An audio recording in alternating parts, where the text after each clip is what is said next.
Hi guys, welcome to I dream. నేను మీ చాణక్య.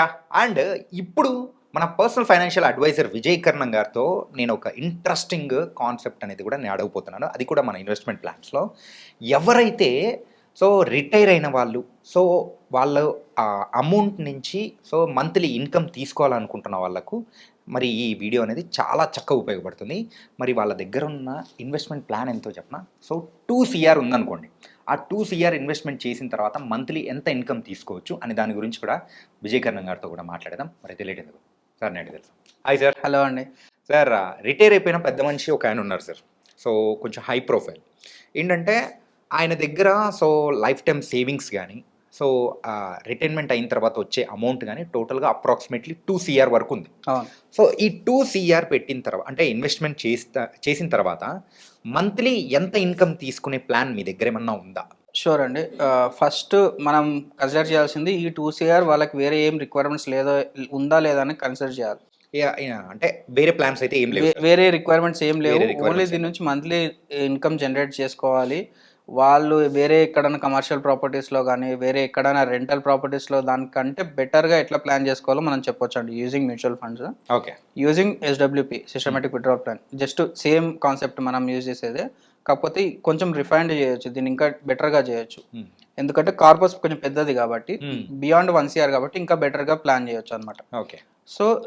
ఇక్కడ మనం క్లయింట్ ఏజ్ ఒక 60 years మనం మీరు చెప్పినట్లు కన్సిడర్ చేసుకుంటే 2 CR ఇన్వెస్ట్మెంట్తోని over the period of next 30 years, అంటే ఒక 90 years అతని ఏజ్ మనం కన్సిడర్ చేసుకుంటే, అంటే ఇప్పుడు చాలామంది ఏమనుకుంటారంటే 90 years మనం బతకం కదా సార్ అనేసి అంటారు.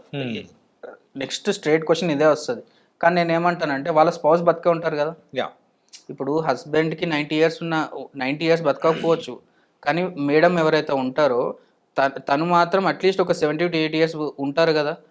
తను లేకపోయినా కానీ వాళ్ళ మేడంకి ఇన్కమ్ వస్తుందంటే అంతకన్నా బ్యూటిఫుల్ ఇంకేం ఉండదు కదా. సో నేనేమంటాను 90 years ఖచ్చితంగా పెట్టుకోండి, 90 years ఇన్కమ్ వచ్చేటట్లు ప్లాన్ చేసుకోండి అని చెప్తాను. సో ఈ 2 CRతోని మనము 9 CR వరకు అవుట్పుట్ తీసుకోవచ్చండి. ఓకే. SWPలో ఎట్లా తీసుకోవచ్చు అంటే గ్రాడ్యువల్గా ఎవ్రీ మంత్ 1.4 lakhs వాళ్ళు విత్డ్రాల్ చేసుకోవచ్చు. And with an increase of 4%. ఈ ఇయర్ 1.4 lakhs మనం తీసుకున్నాం అనుకోండి, నెక్స్ట్ ఇయర్ మనకి 1.5 lakhs తీసుకోవచ్చు. ఓకే, అంటే ఎవ్రీ ఇయర్ ఒక 10,000 ఇంక్రీజ్ గ్రాడ్యువల్గా పెంచుకుంటాం. అప్రాక్సిమేట్లీ ఒక 4% ఇంక్రీజ్ 4% అంటే ఓవరాల్గా ఇన్ఫ్లేషన్ ఒక 4% కన్సిడర్ చేసుకొని ఇంక్రీజ్ చేసుకుంటూ వెళ్తే 90th year అతను పర్ మంత్ విత్డ్రాల్ చేసేది 4.5 lakhs అవుతుంది. ఓకే, అంటే ఎవ్రీ మంత్ 4.5 lakhs అతనికి వచ్చి పడుతుంటుంది. అండ్ ఇంకో దీంట్లో బ్యూటిఫుల్ కాన్సెప్ట్ ఏంటి అంటే 90 years అయిన తర్వాత 9 CR అతను విత్డ్రాల్ చేస్తాడు. విత్డ్రాల్ చేసినాక కూడా అతనికి బ్యాలెన్స్ కార్పస్ ఒక 4 CR ఉంటుంది అన్నమాట. Okay. So pass on next జనరేషన్కి పంపించడానికి, వాళ్ళకి ఇంట్రెస్ట్ ఉంటే ఒక చిన్న గిఫ్ట్ లాక్ ఇచ్చేయడానికి ఒక 4 CR ఉంటుంది. ఇన్ బిట్వీన్ ఏదైనా అన్ఫార్చునేట్ ఇన్సిడెంట్ ఏదైనా అయితే కూడా అది వాళ్ళకే వెళ్ళిపోతుంది, నామినీస్ ఎవరైతే ఉంటే వాళ్ళకే వెళ్ళిపోతుంది. కాకపోయినా ఒక ఎండ్ స్పౌజ్ విత్డ్రాల్ తీసుకున్నాక కూడా ఇంకా కార్పస్ ఒక 4 CR మిగిలిపోతుంది అనమాట. సో ఈ కాన్సెప్ట్లో మనము ఉన్న 2 CR కార్పస్ నుంచి మ్యాక్స్ టు మ్యాక్స్ 9.8 CR వరకు మనం అవుట్పుట్ తీసుకునే ఆపర్చునిటీ దీంట్లో ఉంటుంది. సార్, ఇందులో ఒక డౌట్ ఉంది సార్. ఇప్పుడు ఫర్ ఎగ్జాంపుల్ ఓన్లీ ఇది రిటైర్ అయిన వాళ్ళకే కాకుండా ఎవరైనా కానీ వాళ్ళ దగ్గర ఒక 2 crores ఉందనుకున్నాం. ఫర్ ఎగ్జాంపుల్ ఒక 40 years ఉన్న పర్సన్ కానీ, వాళ్ళ దగ్గర ఎక్కడి నుంచో అమౌంట్ వచ్చి వాళ్ళ ఆ 2 crores అనేది ఇన్వెస్ట్ చేసినా కానీ సేమ్ అలాగే ఉంటుందా? సేమ్ ఉంటుందండి. ఏజ్ రిస్ట్రిక్షన్ ఏం లేదు. ఇది మీరు మనం ఈ రిటైర్డ్ వాళ్ళకి ఇది one of the best thing అని చెప్తాము. ఓకే.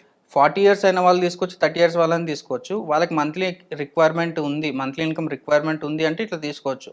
లేదు అనుకుంటే వాళ్ళు కాంపౌండింగ్ వదిలిపెట్టడం will be the best thing. Okay. ఇప్పుడు 40 years ఉన్న పర్సన్కి దీని నుంచి మంత్లీ ఇన్కమ్ రిక్వైర్మెంట్ లేదు అనుకోండి, ఎవ్రీ 5 yearsకి డబుల్ అవుతుంది కదా. ఆపర్చునిటీ పోగొట్టుకోవడం ఎందుకు? ఇప్పుడు 2 CR ఉంది, 5 yearsలో అది 4 CR అవుతుంది, 10 yearsలో అది 8 CR అవుతుంది. 10 years తర్వాత విత్డ్రాల్ పెట్టుకోవచ్చు మళ్ళీ. ఓకే. సో ఇదంతా ప్రాసెస్లో మనం ఫండ్ రీబ్యాలెన్సింగ్ చేసుకోవాలి.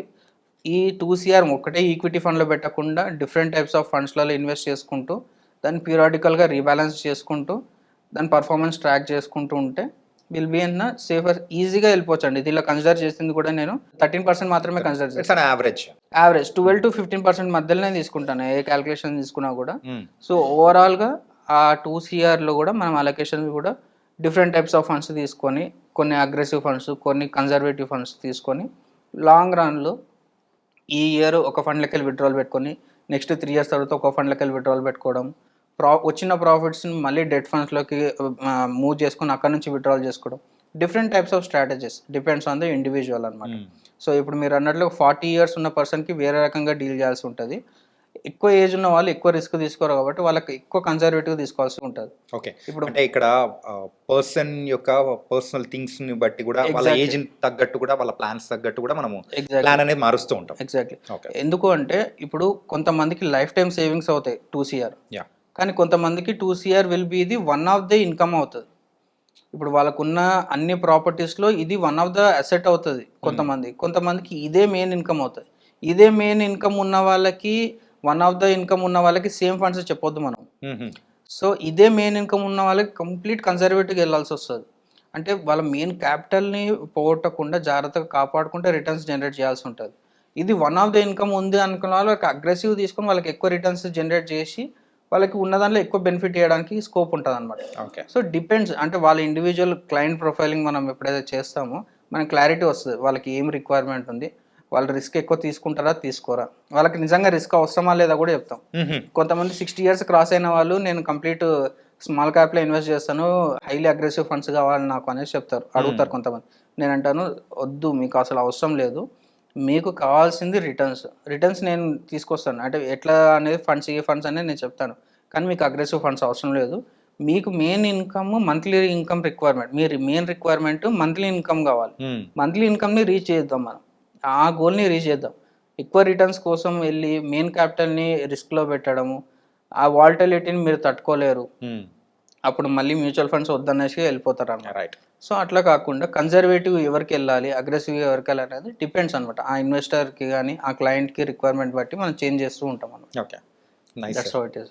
మెయిన్గా ఈ ఇన్వెస్ట్మెంట్ ప్లాను యూజువల్గా రిటైర్మెంట్ వాళ్ళకే అనుకున్నాము, బట్ నాకున్న డౌట్ అదే అనమాట, ఎవరైనా ఇన్వెస్ట్ చేసుకోవచ్చు ఎవరైనా వాళ్ళకి కూడా చేయొచ్చు, అన్నట్టు. సో దానికి కూడా మంచి క్లారిటీ అనేది కూడా ఇచ్చారు. సో ఇలాంటి ఇన్వెస్ట్మెంట్స్ చేసేటప్పుడు ఒక పర్సనల్ ఫైనాన్షియల్ అడ్వైజర్ రూల్ అనేది కూడా ఎంత బాగా ఉపయోగపడుతున్నా అనేది కూడా అర్థమవుతుంది అనమాట. డెఫినెట్గా అండి. ఎందుకు అంటే ఇప్పుడు ఒక చిన్న దెబ్బ తగిలింది అంటే మనం మెడికల్ షాప్కి వెళ్ళేసి ఒక చిన్న బ్యాండేజ్ వేసుకుంటాం, కానీ లోపల ఫ్రాక్చర్ అయిందంటే మనం ఆపరేషన్ చేసుకోం కదా. లేదు.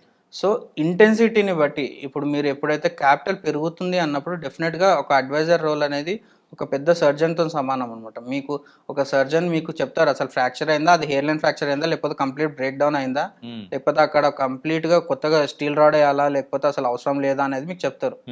లేదు అసలు ఏం నొప్పి లేదని అట్లా వదిలిపెట్టేసుకున్నాం అనుకోండి, అది లోపల పెద్దగా ఇన్ఫెక్షన్ అయ్యే ఛాన్సెస్ ఉంటాయి. లాంగ్ రన్లో మీకు అది ఇంపాక్ట్ ఖచ్చితంగా కనిపిస్తుంది. మ్యూచువల్ ఫండ్స్లో కూడా అంతాగే. మీరు ఇప్పుడు చిన్న మనకి అడ్వైజర్ అవసరం లేదని పెద్ద పెద్ద ఇన్వెస్ట్మెంట్స్ చేసేసి చాలామంది అమౌంట్ పోగొట్టుకుంటున్నారండి. మీరు ఆ అమౌంట్ పోగొట్టుకోవడం కంటే అడ్వైజర్ని హెల్ప్ తీసుకొని ఉన్నదాన్ని మంచి ప్రొటెక్ట్ చేసుకొని దాన్ని ఎక్కువ కాంపౌండింగ్ చేసుకోవడం will be the best option. Nice sir. Yeah. So really thank you so much. ఇది మాత్రం చాలా మంచి వీడియో. Thank so you. అందరికీ ఎవరైతే 2 crores మరి కార్పస్ ఉన్న వాళ్ళు, సో వాళ్ళైతే ఈ ప్లాన్ ఫాలో అయ్యారంటే దే విల్ గెట్ అనే గుడ్ రిటర్న్స్ ఆల్సో. డెఫినెట్గా అండి. Thank you so much sir. Thank you అండి.